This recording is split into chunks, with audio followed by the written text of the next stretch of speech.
Hi, welcome to this new video. Today's video is about gesture. So let's go.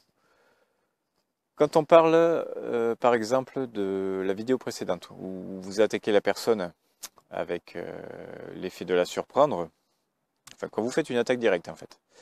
Suite à cette attaque directe, il va y avoir une émotion qui va être générée chez la personne et donc cette émotion va générer des gestes. Donc ces gestes, en général, interviennent toujours après que vous ayez posé une question, puisque justement cette question va générer des émotions et donc générer des réactions.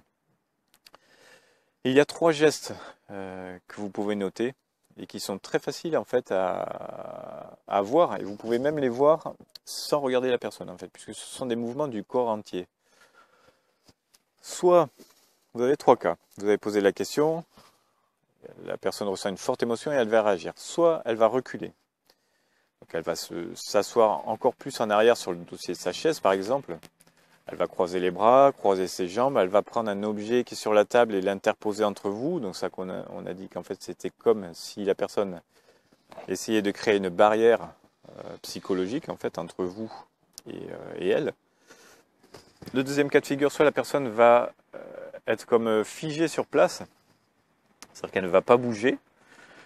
Donc ça c'est un signe aussi, c'est un signe que la personne n'est pas du tout à l'aise, voire que justement vous attaquez un sujet sur lequel elle a l'intention de mentir. Donc ça c'est un peu un effet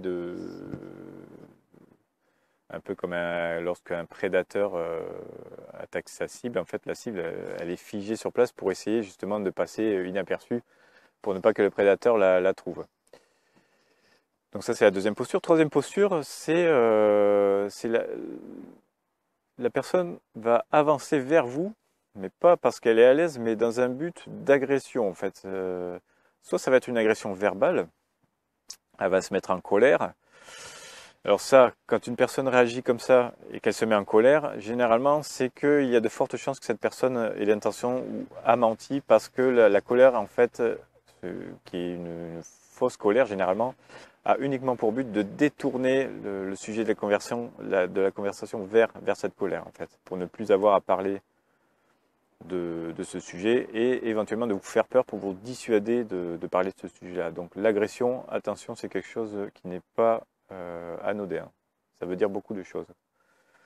Donc pour récapituler, quand vous avez posé une question à quelqu'un et que cette question fâche et qu'elle va générer des émotions chez elle, vous avez 3 réactions différentes. Vous avez la réaction de recul et de protection. Vous avez la réaction où la personne se fige, c'est freeze.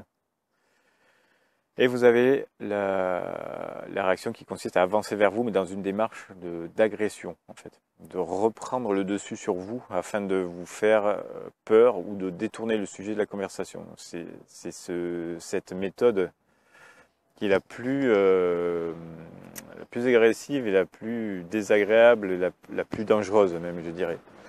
Alors ça dépend des cas de figure, ça dépend de la personnalité de la personne que vous avez en face. Alors évidemment, il y a des différences entre des suspects que vous interrogez dans le cadre d'une enquête et votre ami par exemple. Ça dépend de sa personnalité. Soit c'est quelqu'un de gentil et puis elle va se sentir sous le coup de l'émotion, elle va prendre plutôt une position de défense. Ou soit c'est quelqu'un qui a un très fort caractère, mauvais caractère même, et qui va se mettre dans un mode d'agression pour vous dissuader de continuer à parler de ce sujet-là ou de changer la conversation vers ce sujet-là. Et lui laisser le temps de réfléchir aux mensonges que vous avez, en fait, qu'elle a l'intention de vous dire.